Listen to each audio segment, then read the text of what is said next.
안녕하세요. 메리피에스마스 만나면 즐거운 메리성형외과 홍성택 원장입니다. 지난 시간에 무보형물에 대해서 설명드렸었는데요. 가장 기본이 되는 인공보형물에 대해서는 아직까지 영상으로 말씀드린 적이 없더라고요. 그래서 오늘은 코성형에 사용되는 인공보형물에 대해서 알아볼 수 있도록 하겠습니다. 그럼 오프닝 보시고 바로 시작해볼까요?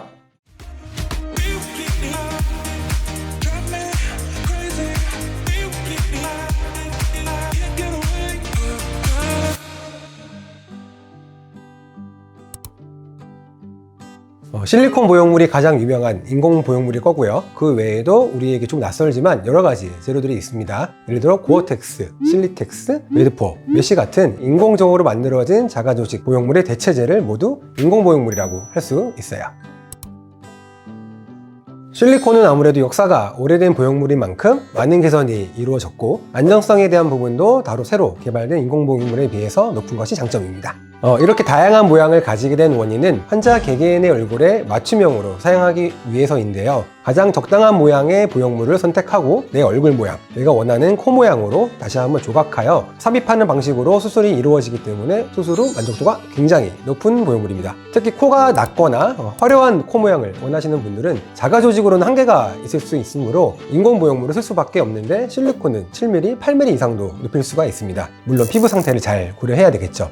장점도 알았으니 단점도 확실하게 알아야겠죠. 우리 몸에 이물질이 들어오면 면역 시스템이 작용해서 이물질을 제거하게 되는데요. 면역 세포들이 엄청나게 큰 실리콘을 제거를 할 수가 없겠죠. 그래서 피막이라는 막을 형성해서 우리 몸과 분리하고 격리되는 공간이 형성되게 됩니다. 다만 우리 몸에 면역력이 약해지거나 염증이 생기게 되면 이상 신호가 바로 오겠죠. 이런 신호가 바로 염증, 감염, 구형구축 등이 되겠습니다. 이 부분에 대해서는 추후에 다시 자세히 설명드리도록 하겠습니다.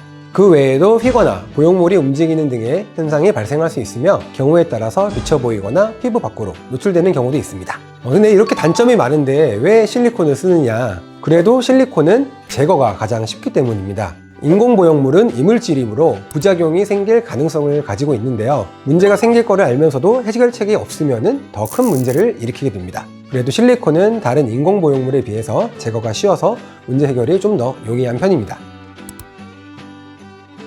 고어텍스는 2000년대 초반에 반짝 인기를 끌었던 재료인데요. 최근에는 잘 사용하진 않습니다. 고어텍스는 수많은 미세 기공, 즉 작은 구멍이 뚫려 있는 보형물입니다. 표면이 매끄러운 실리콘 보형물과 비교해서 체내로 삽입되면 피막을 형성하지 않고 코의 내부 조직과 잘 유착되는 성질을 가졌는데요. 수술 후 보형물이 잘 자리 잡게 되면 어지간해서는 이동하지 않고 고정되는 특징을 가집니다. 일반적으로 이물질은 우리 몸과 격리가 되는데 고어텍스는 이물질임에도 불구하고 경계를 구분하지 않고 합쳐지게 되는 특이한 물질입니다. 하지만 이게 또 단점으로 작용하게 됩니다. 모양이 변형되었거나 부작용이 발생했을 때 재수술이 필요한데 너무 잘 고정되므로 유착되고 혈관까지 잘 자라 들어가 있어서 보형물을 제거하기가 굉장히 어려워집니다. 그래서 이런 이유 때문에 고어텍스보다는 실리콘 보형물을 훨씬 더 많이 사용하게 되는 것이죠. 여기서 추가적으로 고어텍스와 실리콘의 장점을 합친 실리텍스라는 물질도 있는데 오히려 단점만 부각돼서 현재는 거의 사용되지 않고 있습니다.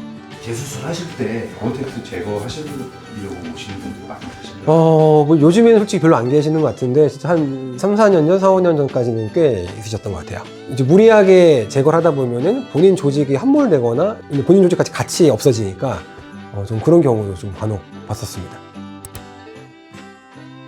매도포는 인공뼈라고 불리는 보형물인데요. 뼈가 아닌데 뼈라는 말이 들어갈 정도로 단단한 재료입니다. 콧대보다는 비주에 삽입해서 코를 높이는 데 사용되는 재료인데요. 너무 단단해서 단독으로 사용하는 경우에 비주를 뚫고 나올 수가 있기 때문에 끝부분을 연골로 조직을 감싸는 방식으로 수술이 진행됩니다. 하지만 자가연골 조직으로도 보강을 해서 뚫고 나올 가능성이 있어서 굉장히 조심스럽게 사용을 해야 됩니다. 그리고 이 재료는 연부 조직과 만났을 때 조직의 섬유화를 초래해서 코끝이 굉장히 딱딱해지는 변성이 일으키는 경우도 있습니다.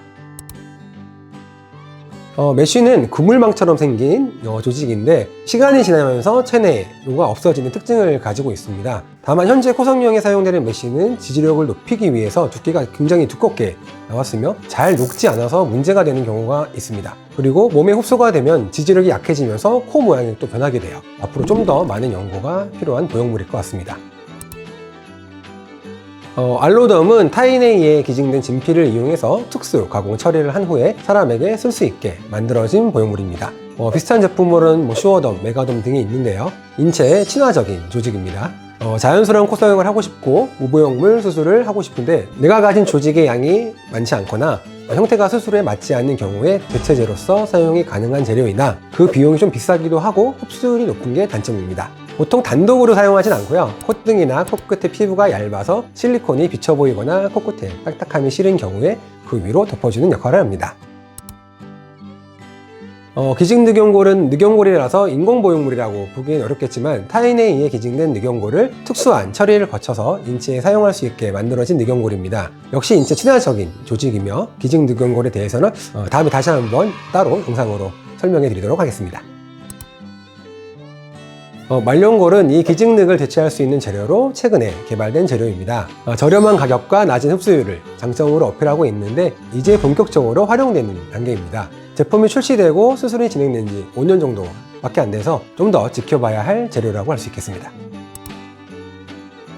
저도 앞으로 참 어떻게 될지 궁금하기는 한데요. 이제 말룡골 나왔으니까 뭐 소형골, 돼지연골, 뭐 닭연골도 나올지 일단은 뭐 기술이 점점 발전하고 의학이 발전되기 때문에 다른 동물들의 연골들을 이용하는 방법이 좀 더 업그레이드 될 수도 있을 것 같고 사실 제일 좋은 건 사람 거잖아요. 그래서 이제 타인의 이제 그런 연골들을 좀 더 확실하게 처리해가지고 쓸 수 있는 방법이 더 개발될 것 같고 그리고 가장 궁극적으로는 본인의 조직을 사실 이용하면 더 좋을 것 같아요. 그래서 이제 자가 조직을 이용해서 피부에 있는 일부 세포를 조금 채취한 다음에 이걸 세포 분할을 잘 시켜가지고 코 모양에 맞는 딱 그런 조직을 만드는 맞춤형 조직 배양이 이루어진다면은 노벨상을 받지 않을까요? 그분은 아마 대학에서 연구를 지속하는 의사가 됐다면은 티슈 엔지니어링이라고 하는 그런 조직 배양 분야에 관심이 많이 있었어가지고 그쪽을 좀 더 연구를 했었을 것 같습니다.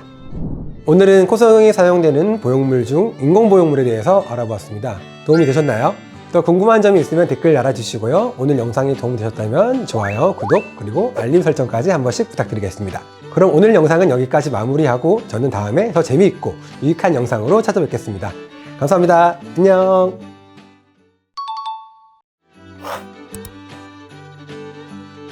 국산이 더 많은 것 같아요. 네네, 지금 더 국산화가 된 것 같은데요. 네. 확대잖아요. 보형물을 쓰는 이유는 보통 코가 낮은 분들이 쓰니까 이제 아마 유럽이나 미국 이제 서구권보다는 뭐 동남아시아나 저희 동북아시아 이쪽이 이제 코가 낮은 분들이 많잖아요. 그래서 아마 실리콘 개발이 잘 되지 않았을까라고 생각이 듭니다.